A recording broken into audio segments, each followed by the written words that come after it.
L'apparence compte. On te répète souvent que l'apparence ne compte pas, que l'essentiel est à l'intérieur. C'est rassurant à entendre, mais ce n'est pas vrai. La réalité, c'est que l'apparence compte énormément. Avant que tu parles, avant que tu agisses, avant même qu'on te donne une chance. Le monde ne t'attend pas, il t'observe. L'apparence, ce n'est pas seulement les vêtements ou le physique. C'est ta posture, ton regard, ta manière de te tenir, ton silence, la façon dont tu entres dans une pièce. Les êtres humains jugent vite, pas par cruauté, mais par réflexe. Depuis toujours, notre cerveau classe, évalue, décide, fort ou faible, fiable ou instable, présent ou effacé. Ignorer cela, ce n'est pas être profond, c'est être naïf. Même les philosophes l'avaient compris. Les stoïciens parlaient d'attention à soi, de maîtrise de sa tenue, de sa parole, de son attitude, pas pour plaire, mais pour être cohérent. Beaucoup font une erreur, ils confondent authenticité et négligence. Ils pensent que soigner leur apparence, c'est trahir ce qu'ils sont. Alors ils s'effacent. Puis, ils s'étonnent de ne pas être écoutés. Le problème n'est pas l'apparence. Le problème, c'est le décalage. Une apparence vide se remarque vite. Une apparence alignée inspire naturellement. Ton apparence envoie un message, que tu le veuilles ou non. La vraie question n'est pas si tu veux être jugé. La vraie question est ce que tu laisses comprendre de toi. Se tenir droit, parler clairement, être sobre, être propre. Ce n'est pas jouer un rôle, c'est respecter ce que tu portes à l'intérieur. L'apparence attire l'attention, mais seule la profondeur retient le respect. Tu peux tromper le regard un instant, mais jamais le temps. Quand l'intérieur est solide, l'extérieur devient simple, calme, stable. L'apparence compte, pas pour impressionner, mais pour être entendu. Travaille ton fond, et laisse ton apparence en être le reflet, jamais le masque. Le monde ne te doit rien, mais toi, tu te dois la cohérence. On croit souvent que l'apparence est une surface, quelque chose de secondaire, mais en réalité, elle est une interface. C'est le point de contact entre toi et le monde. Avant que quelqu'un comprenne ce que tu penses, il perçoit comment tu te tiens. Avant qu'on entende tes idées, on ressent ton énergie. Et cette énergie ne ment pas. Quelqu'un qui se respecte intérieurement finit toujours par le montrer extérieurement, dans sa façon de marcher, de parler, de se taire. À l'inverse, quelqu'un qui se néglige se justifie souvent par de grands discours. Mais le corps parle plus fort que les mots. L'apparence révèle ce que tu tolères de toi-même, ce que tu acceptes, ce que tu laisses glisser, ce que tu considères comme assez. Ce n'est pas une question de luxe, ni de mode, ni de richesse.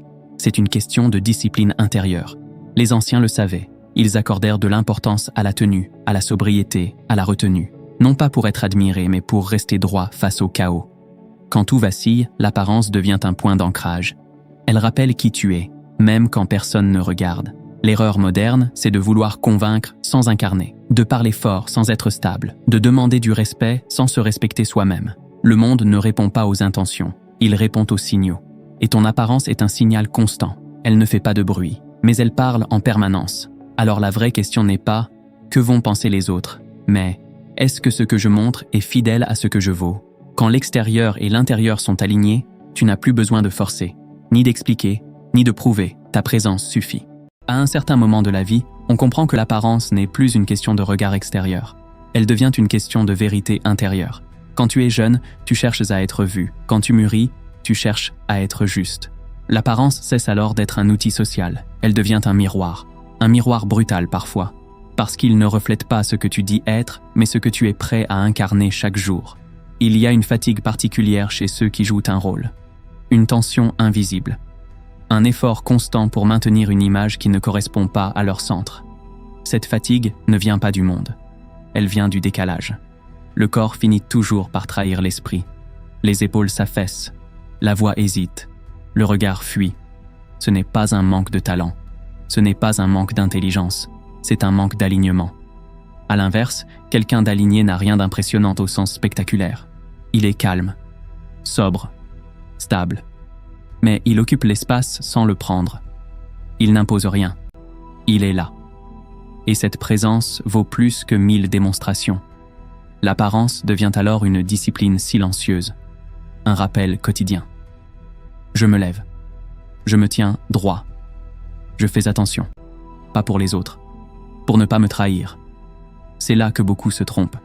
Ils croient que le détachement consiste à ne plus rien soigner, à ne plus faire attention, à se laisser aller.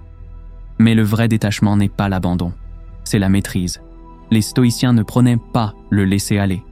Ils prenaient la dignité, même dans la pauvreté, même dans la maladie, même dans l'échec. Parce que quand tout est retiré, il te reste encore ta tenue intérieure et son reflet extérieur. L'apparence devient alors un acte de résistance, une manière de dire au chaos « tu ne passeras pas à l'intérieur ». Il y a une noblesse silencieuse dans le fait de rester soigné quand personne ne regarde, de parler clairement quand on pourrait marmonner, de rester droit quand tout pousse à s'effondrer. Ce n'est pas de l'orgueil, c'est du respect. Respect pour ce que tu traverses, respect pour ce que tu portes, respect pour ce que tu es en train de devenir. À ce stade, l'apparence n'a plus besoin d'être expliquée. Elle n'est ni revendiquée ni affichée. Elle est simplement là. Et paradoxalement, c'est à ce moment précis que le monde commence à écouter. Non pas parce que tu cherches à convaincre, mais parce que tu n'as plus besoin de le faire. L'apparence cesse d'être un masque quand elle devient une conséquence. La conséquence d'un travail intérieur réel, silencieux, patient. Tu n'as pas besoin d'être parfait, tu as besoin d'être cohérent, car le monde pardonne les failles. Mais il perçoit immédiatement le faux. L'apparence compte, parce qu'elle révèle ce que tu acceptes de toi-même, parce qu'elle montre jusqu'où va ton exigence, parce qu'elle trahit ou honore ton intériorité. Et à la fin, quand il ne reste plus grand-chose, ni reconnaissance, ni statut, ni regard admiratif, il reste une chose, ta manière d'être, visible, silencieuse, stable, et cela, personne ne peut te l'enlever. Dans l'Égypte antique, l'apparence du roi n'était jamais laissée au hasard. Rien n'était décoratif, rien n'était superficiel. Le pharaon ne s'habillait pas pour plaire, il s'habillait pour incarner. Chaque couronne, chaque couleur, chaque posture était un langage. Un langage visible, compréhensible par tous, même sans mots. Car le roi n'était pas seulement un homme, il était un axe, un point d'équilibre entre le ciel et la terre, entre l'ordre et le chaos, entre le visible et l'invisible.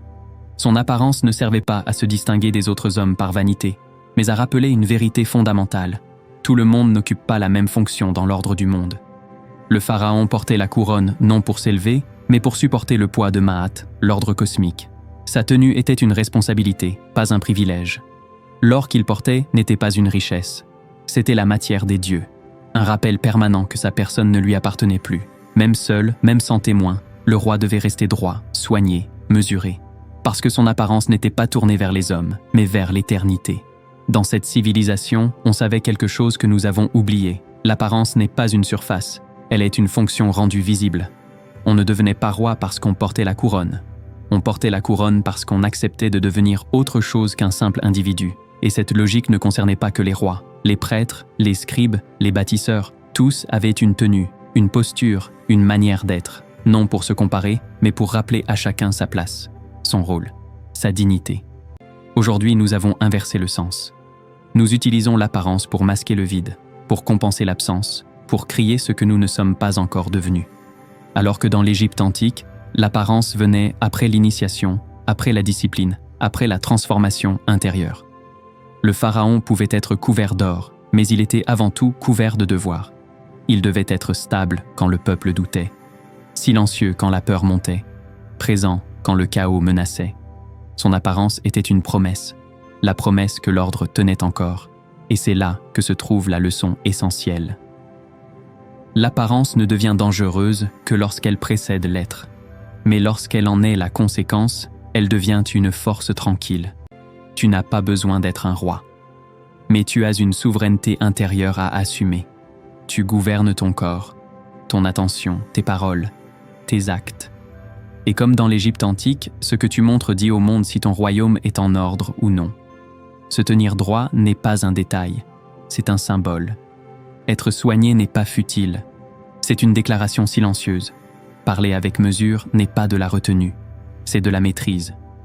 L'apparence devient alors un rituel quotidien, un rappel discret.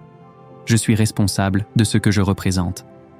Les rois d'Égypte savaient que le chaos n'attaque pas d'abord les murailles. Il attaque la posture, il attaque la négligence, il attaque le relâchement. Et quand l'apparence s'effondre, c'est souvent que l'intérieur a déjà cédé.